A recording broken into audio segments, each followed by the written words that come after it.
Welcome to day 3 on our fearless journey. And this morning's Bible story was about Isaac.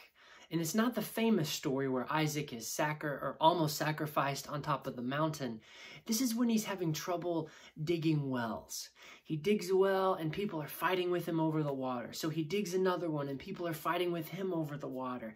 And he keeps moving and digging until finally he finds the space to where he's able to dig a well for his flocks and no one's fighting him about it. And by this time, he has kind of left civilization. He's all by himself. He's alone. Now, the very first fear I wrote down on my list was the fear of being alone. Now, I'm introverted and I like to be alone for a while, but then I want to be with people. I want to be with my family or some good friends. And the thought of just being all by myself when I want to be with people is terrifying. And Isaac was alone. He was kind of out in the middle of nowhere. And one night he has this encounter with God. And God says, "Do not be afraid, for I am with you." You see, no matter where you are, whether you're surrounded by people or you're in isolation, God promises to be with us. And what's amazing is right after that encounter with God, where Isaac is told that God will be with him always, two men come to him. You've got a king and a general, and they make a treaty with him. They make an oath with him. And the reason they want to have this treaty with him is because they say, "The Lord is with you." Here are these men who are pagans, who earlier had been adversarial towards Isaac, and they are confirming the promise that Isaac had received from God. God said, "I will be with you." And these random men show up and they're like, "We want to be your friend because God is with you." It's just another affirmation for Isaac.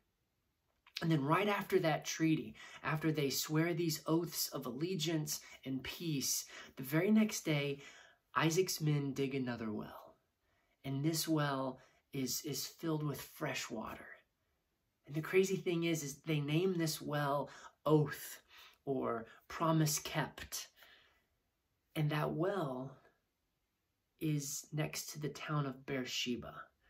Now, the very next time, well, in the New Testament, where we hear about Beersheba, it's the woman at the well story, where Jesus shows up and there's this woman who's rejected by society because she's bouncing from man to man, and she comes at the hottest part of the day, and Jesus is there, and he tells her that he is the Messiah.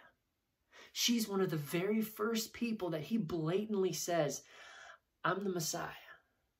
And when he said that he was the Messiah, he was saying, the promise has been kept. The oath has been fulfilled. And it's an oath that God made to Abraham and Isaac. It's an oath that God made to Adam and Eve. It's an oath that he has made to us. "I will be with you." And at this well, where there's so much history, where Isaac met God and God spoke to him, where this king and general came and said, "We want to have a treaty with you." There's so much history there. Jesus shows up. And he doesn't care that he's talking to a Samaritan. He doesn't care that he's talking to a woman who's living with someone who's not even her husband. He doesn't care about any of that, because what he cares about is keeping his promise. You see, when I have a great day and I'm amazing and spiritual and productive and successful, I know God is with me. But when I'm having a bad day and I mess up and I make my wife mad at me and I yell at my kid, or I'm trying to build something and it's not working and my business isn't going the way that I want it to be, I'm like, "God, where are you?" And God is saying to me, "I'm not just with you when things are going great." The promise that we prayed together this morning was a promise about a tree whose roots go into the water. And how when bad times come, that tree still has green leaves. It still bears fruit. And the tree doesn't do those things because it's an amazing tree. It does it because it's connected to the water. And so many times in my life, I'm like a root in dry ground, just trying to make water appear. And what God told me this morning, he's like, Grant, you can't make water. You can't make your leaves green. You can't bear fruit. You've got to come to me. I'm the water of life.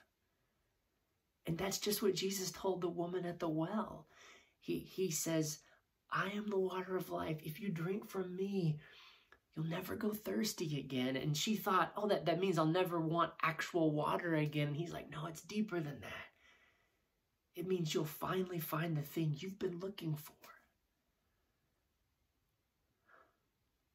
God is so good. He is able to speak to us when we spend this time with him. And we're on day 3 of day 40.